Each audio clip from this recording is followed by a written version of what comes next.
係小圓姐姐你好啊。係你做乜嘢呢？係，喂，新年好，小圓姐姐。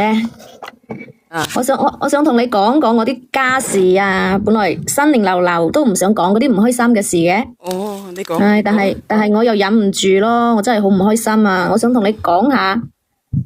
啊？哦，你講啊，你講啊。就係咧，我同我老公啊，本來感情都幾好噶，我哋有一個仔。哦。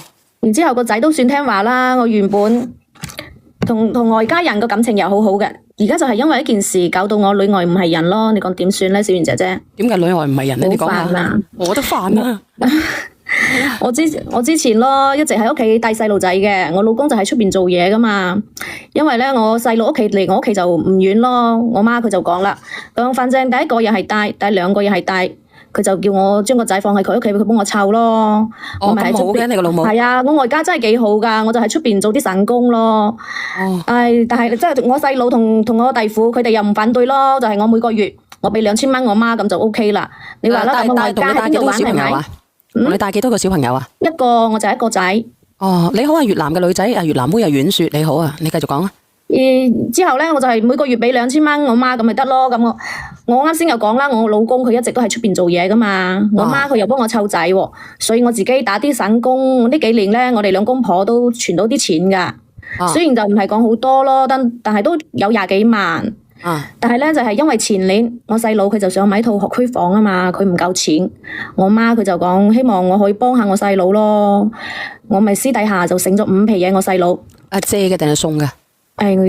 我同我屋企人嘅感情咁好，我就唔講借唔借啦，係嘛？我私底下佢就講欠錢，我媽佢哋同我細佬佢哋一直都好比較關照我，所以我就私底下醒咗5皮嘢我細佬，但係咧我弟婦佢就啱啱又買咗台車。多謝你啊，慧心姐，多謝你啊。佢又唔夠錢俾首期喎，我媽佢就想講叫我攞嗰啲存款借啲俾我細佬俾首期，因為咧我細佬同我弟婦佢嘅工資佢又唔低噶嘛，我就唔計先前係啊，我就唔計先前我私人醒俾我細佬嘅5皮嘢，我就再借咗20萬俾我細佬佢買房咯。哦，即係你屋企條件都幾好啊。但係就係因為即係講我老公一直喺出邊做嘢啊嘛，我媽幫我湊細路仔，我就自己又打份工。咁你係咪扶弟魔？係啊，扶弟魔啊？你嘅意思係咪你係一個扶弟魔啊？你嘅意思係？然之後咧，我老公我就借咗20萬俾我細佬咧，我老公佢就係唔知道嘅，但係咧就係講去年係咪俾你老公發現咗啊？去年我年初我老公佢就查出咗有鼻咽癌，當時咧我老公就佢就攞個卡就去攞錢，就發現個卡入邊咧就剩低2萬蚊，所以佢就質問我咯，佢就質問我講個錢去咗邊啊？我冇辦法咯，我咪講俾佢知咯，借咗俾我細佬。咁咪攞翻嚟啊？攞唔攞得到翻嚟啊？係啊，佢而家就係講叫我要攞個錢翻俾佢醫病，但係咧個房就係啱交咗首期未幾耐啊嘛，個細佬仲喺度裝修。咁你老公有事咁點咧？佢仲講我就係講睇可唔可以問下我弟姑奶借咯，因為咧我弟姑奶佢個條件咧就係幾好嘅，但係咧個弟姑奶又好孤寒咯，又陰濕。佢就煽動我老公同我嘈交咯，我外家而家嗰邊就好嬲。你點知你大姑奶煽定嘅咧？你點知你大姑奶煽動嘅咧？就係因為問佢借錢睇病之後，借錢睇病之後，是我老公先咁樣啊嘛，先翻嚟同我嘈啊嘛。哦，先翻嚟同我嘈，係啊。咁你覺得唔應該翻嚟同你嘈咩，姐姐？但係咧就係我又唔想斷。你覺得你老公唔應該翻嚟同你嘈咩？但係嗰啲嘢。唔係講佢嘈，有好多嘢唔做都做到啦，係嘛？我外家嗰邊，咁問題你老公如果佢唔醫嘅，佢會唔會死啊？我問你一句話，係我而家問你一句話，咁佢老公，如果你老公唔去醫嘅，佢會唔會死啊？肯定有病，肯定要醫個。咁你醫嘅，咁你醫你老公啊，定係點樣啊？你定係唔醫啊？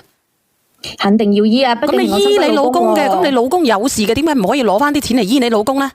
但係而家就係個錢已經交咗首期啦，個細佬嗰度仲喺度裝修緊。咁你交咗首期嘅，你老母係1分錢都攞唔到翻出嚟俾佢嘅，係咪咁嘅意思啊？係，而家就係攞唔到錢出來，我就諗住問弟姑奶嗰邊借。哦，即係你屋企就攞唔到，大姑奶嗰邊咧就可以攞得到。因為大姑奶佢屋企環境條件係好好嘅。咁你可以賣翻間屋噶，叫你個細佬賣翻間屋噶。間屋而家係喺度俾緊首期，喺度供緊噶嘛。咁你嗰邊個咧？咁你嗰個咁你個弟婦結咗婚噶啦嘛，外家一分錢都冇嘅咩？咁窮嘅咩？係啊，佢就係兩公婆打份工。咁你啱先都話佢收入唔低，咁你而家又話佢兩公婆打份工，收入唔低，佢收入唔低，佢但係你講叫佢而家一次性，佢就係要買房，佢唔夠錢，已經借我錢去買房啦。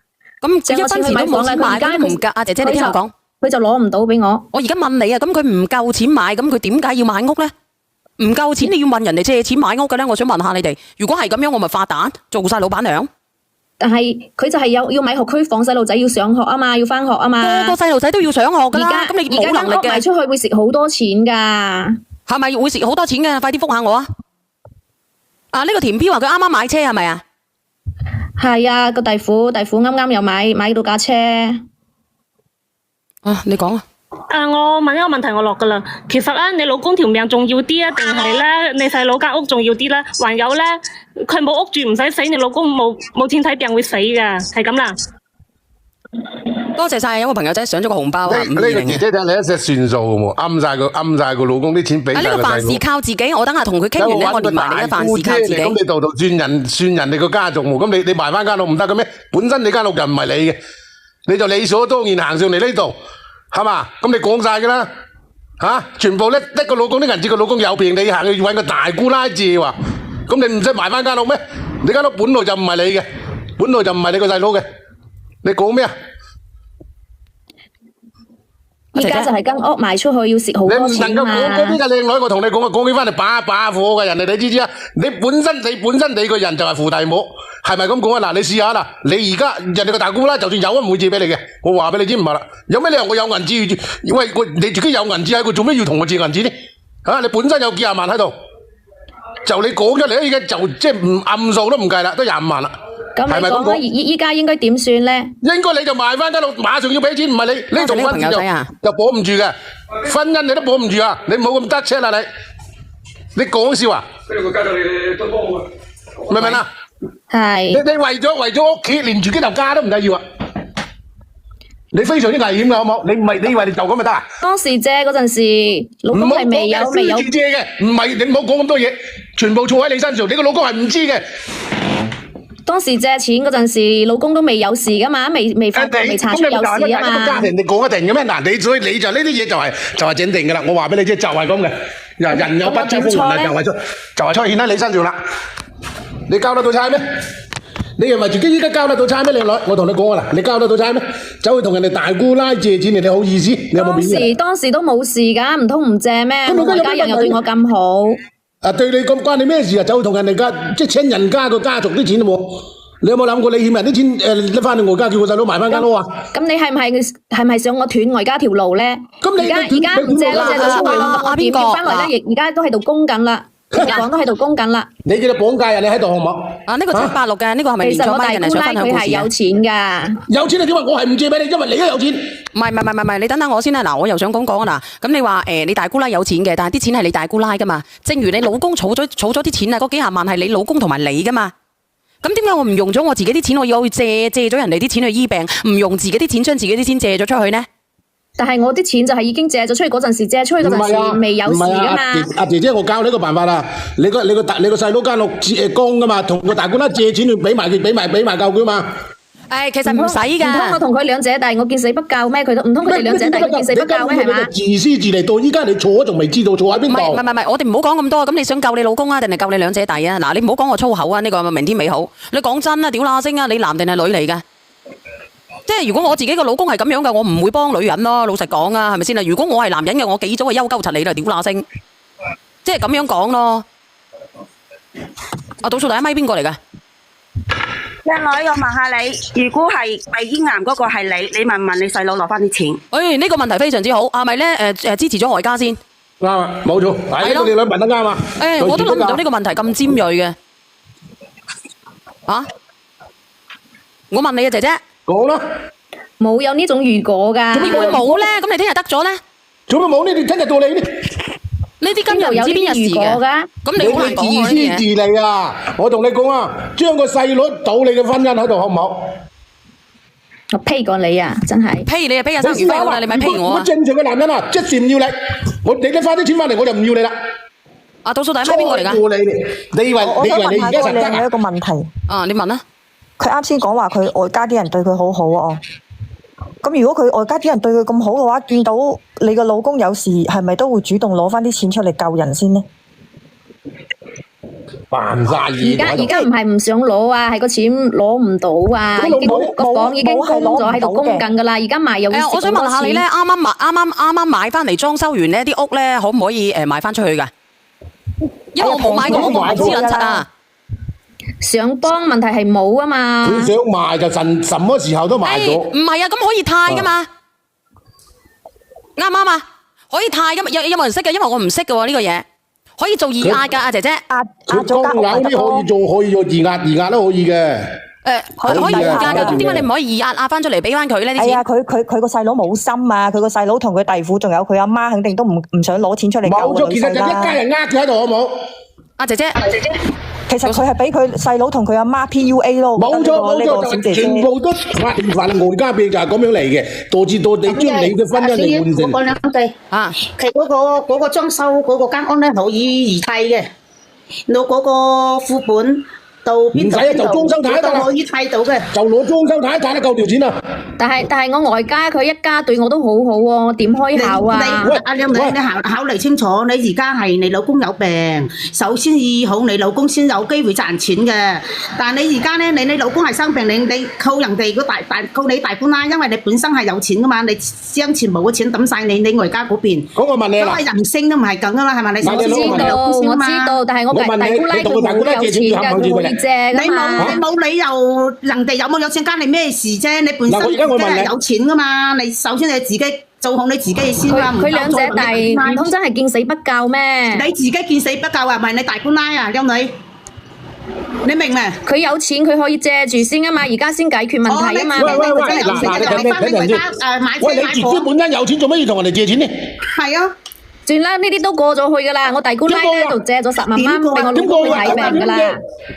我嘅係後面嘅事情，佢已經係借咗10萬蚊俾佢醫病噶啦，已經借咗啦係咪？係，佢已經借咗噶啦。問題係我咧，我依家我冇錢啊嘛。多謝用戶448嘅你吓，係咩問題啊？用晒啦個10萬蚊，係咩問題啊？喂，係。而家佢就係煽動我老公咯，要同我離婚咯，好鬼死㗎我大姑奶。即係佢已經借咗10萬蚊俾你個老公係咪？係，佢已經借咗10萬蚊俾我老公醫病㗎啦。佢而家就係講煽動我老公同我離婚。啱啊！咁你老公係點樣諗咧？咁你老公係點樣諗嘅咧？我其實我唔想離婚㗎。你係想啊？佢煽動我老公離婚，因為佢知道我加工村入邊個廢宅基地要徵收啦，有166萬補償。綁你有咩份啊？關咩你事啊？就係踢你走。佢就想煽動我老公同我離婚，要我淨身出戶。啱啊！咁呢啲錢都係你加工嘅，咁你咁煽動你淨唔淨身咧，都唔係㗎。你呢啲係話俾你知啊，靚女，人哋睇真你個真面目啦，講埋俾你聽啦。嗰啲我借俾我細路嗰啲錢，佢就講當係財產分割，佢就要我淨身出戶，我就唔同意啊嘛，我就唔同意，我就搬翻我媽嗰度住。但係我媽講長期喺外家住肯定係唔好噶嘛。因為我弟婦佢而家又想開喎，我又想搬翻屋企住，咁你就換咗個鎖。靚女，嗱你聽住啦，嗱聽住啦就現實版出咗嚟啦。你攞20幾萬去嗰陣時呢，就呼風喚雨啊！好啦，而家吸埋住道門唔俾你翻去啦。嗱係咪你個弟婦、你個細佬、你阿媽係咪妒緊你喺度啊？啱啊，講你出啱啊，兩頭講啊嘛，等你瞓天橋底啱啊。阿生余輝人，你屋企附近咧有冇嗰個榕樹頭嘅？我哋冇榕樹頭嘅，嗰個北大廟有。哦，你得閒咧，好大個北大廟啊！即係你得閒咧喺嗰度要講下道理先得，因為你都可以嗌通街嘅，真係咁咪講笑啊！明話咩？我唔講道理啊！我又唔想離婚㗎，因為我老公你講邊間小院？你講我啊？佢鼻咽癌，佢要治療啊嘛，佢要人照顧啊嘛。咩嗌通街？你有冇搞錯咧？我講我自己啫，我你咁有道理講嘢仲唔啱啊？啱啊，我自己啫。你講啊，我唔啱啊，我唔想嚟啦。啱啊，你啱啊。我邊樣嘢唔啱㗎，小姐？你啱啊，就係講得佢啱啊。咁你做咩話叫我去榕樹頭呢？咁你話榕樹頭，你就可以揸正正義啦嘛，你明唔明啫，輝哥？你話我嗌通街喎，大佬，我冇飲酒，我飲朝早唔上嚟㗎嘛。我話俾你知，我飲酒唔上嚟㗎，一碟酒不掂㗎，我上嚟。你冇以為我飲朝早啊？我以為你飲醉啫。我大聲啲都會有，其實我一隻燒酒冇飲噶，唔係啱你。哦，咁冇飲就算啦，唔好意思，當我講咗，我以為你飲咗燒酒啊。今日北帝聚會啊。嗱，你問知啊，小豬，我一直都咁大聲嘅，係咪咁講啊？平時斯文啲好冇，輝哥。嗱，姐姐嗱，而家我同你講道理啦，你睇下抵唔抵死嗱？人哋換咗啦，嚇！你等下我先，你代我講完先啊，輝哥，你有冇湯啊？啲魚翅啊，鮑魚湯啊，我要去補下我自己，唔係個心翳啊，未飲得好住啊。啦，嗱外家趕走啦，屋企趕走啦，嗰啲就少遠嗰度住咯，同佢老豆冧狗菜咯，擔事咯。嗱，咁啊輝哥咧，老豆冧狗菜㗎，叫俾翻啱啱人哋擔事咯。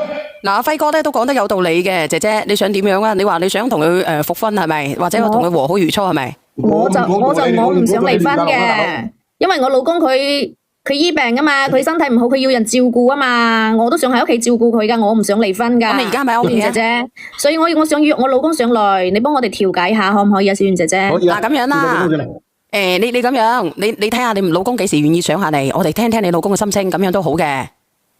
係啊，因為我真係唔想離婚嘅，但係而家發生啲咁嘅事，個大姑姐又衰喎，又要煽動我哋離婚。唔係佢煽動，係人心良啊，係人心良啊，係咪啊？而係你做咗啲行為，人哋要叫個細佬睇通你個真面目，你個石相好醜，好難睇，好冇？阿新如輝，如果係你啊，如果係你個嬸仔啊，或者乜嘢啊，你會點算啊？如果我個嬸仔好，除非個細佬聽日匿住賣山，你唔准入正嘅，要麼入佢走，你唔夠錢，我俾錢你揾嗰個。嗱，你聽唔聽得到啊？生如輝嘅態度係咁樣嘅，咁何況係佢家姐？即住走，你如果唔攞翻錢出嚟，你走住一步都困難，好唔好？而且我同你離婚之後，仲要一樣係打官司，要攞翻你筆錢翻嚟，換過一個，你算得啱唔啱？你聽唔聽得落啦？你聽唔聽得明人嚟講嘢啊？聽到。其實教你喺度啊，姐姐你自己知道諗到咩問題咧？賴個大姑姐仲好意思，你本來呢頭家係有銀紙嘅，個老公完全係冇問題嘅，就算嗰啲小問題嘅咩癌症，呢個使10年20萬搞得掂嘅，你係自己作賤自己噶，將自己嘅婚姻嚟做賭注啊！清醒未？咁我約下我老公上嚟咯。仲自己坐喺邊度都未知啊，而家仲未知啊！我先落咯嗬，先下咯嗬。啱咗啦，快啲！嗱咁好啦，咁我放你落去，然之後咧，下一個想傾偈嘅，我哋連上嚟好唔好？聽人哋嘅故事咁，唔自己人生下。